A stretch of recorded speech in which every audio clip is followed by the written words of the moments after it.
यह कहानी एक छोटे रेलवे स्टेशन की है जहां हर रोज एक भिखारी आता था। उसकी उम्र लगभग 50 साल की थी, लेकिन वह बहुत ही गंदे और पुराने कपड़े पहने रहता था। उसका चेहरा झुर्रियों से भरा हुआ था और उसकी आंखों में हमेशा एक तरह का दर्द और उदासी दिखाई देती। वह रोज स्टेशन के बाहर बैठकर लोगों से भीख मांगता था, लेकिन अधिकतर लोग उसे नजरअंदाज कर देते थे। कुछ लोग तो उसे ताने भी मारते थे और उसे अपमानित करने से नहीं चूकते थे। कभी कभी वह दिन भर बिना किसी पैसे के वापस लौटता, लेकिन वह कभी निराश नहीं होता था। उसकी आदत थी कि वह सुबह सुबह स्टेशन पर आकर बैठ जाता और घंटों तक बैठकर अपने विचारों में खो जाता था। उसका शरीर कमजोर था, लेकिन उसकी आंखों में एक अजीब सी उम्मीद थी। वह हमेशा किसी न किसी से बात करने की कोशिश करता था, लेकिन लोग उसे जल्दी से नजरअंदाज कर देते थे। एक दिन एक व्यापारी जो किसी महत्वपूर्ण काम के लिए शहर में आ रहा था, उस छोटे स्टेशन पर उतरा। वह दिखने में काफी सुखी पर कदम रखा। उसकी नजर उस भिखारी पर पड़ी। भिखारी की आंखों में कुछ ऐसा था जो व्यापारी को आकर्षित कर रहा था। वह भिखारी के पास गया और उससे धीरे से पूछा, तुम यहाँ हर रोज बैठते हो, भीख मांगते हो और तुम्हारे पास शायद ही कभी कुछ होता है। तुम्हारे चेहरे पर हमेशा एक गहरी उदासी क्यों रहती है? भिखारी थोड़ी देर चुप रहा, फिर उसने देखा कि व्यापारी एक अच्छा इंसान लगता है, इसलिए उसने जवाब देना शुरू किया। भिखारी ने कहा, तुमने सही कहा, मेरे पास कुछ नहीं है।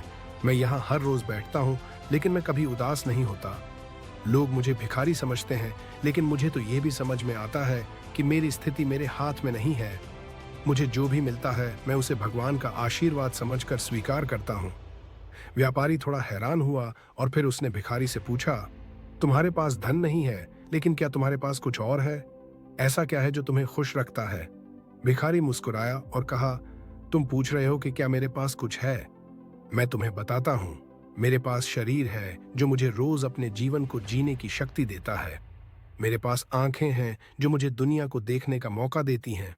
मेरे पास दिल है जो मुझे दूसरों से प्रेम करने और उन्हें समझने की ताकत देता है।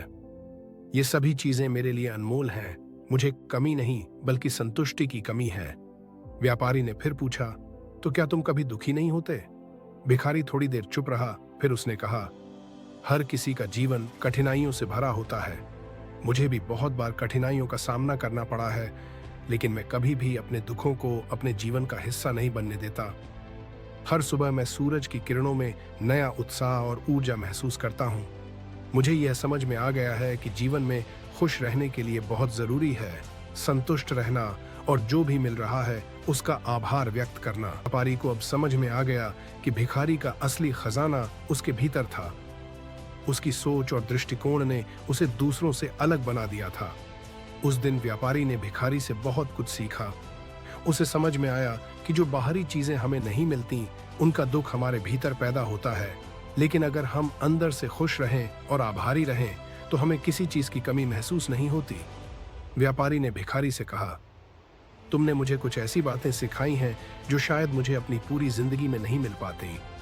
मुझे तुमसे एक बात कहनी है, तुम सच में बहुत अमीर हो, क्योंकि तुम्हारे पास वह सबसे बड़ी चीज है जो किसी के पास हो सकती है, संतोष और आंतरिक शांति। भिखारी ने सिर झुकाया और मुस्कुराते हुए कहा, धन्यवाद, लेकिन मैं तो बस वही करता हूं जो मुझे सही लगता है। उस दिन के बाद व्यापारी ने अपनी सोच पूरी तरह बदल दी। उसने समझा कि अगर इंसान का मन शांत हो और वह संतुष्ट हो तो कोई भी बाहरी परिस्थिति उसे प्रभावित नहीं कर सकती। भिखारी की तरह उसे भी अपने जीवन को आभार और संतोष के साथ जीने का प्रयास करना चाहिए था। इस कहानी से हमें यह सीखने को मिलता है कि जीवन में संतोष और आभार सबसे महत्वपूर्ण है।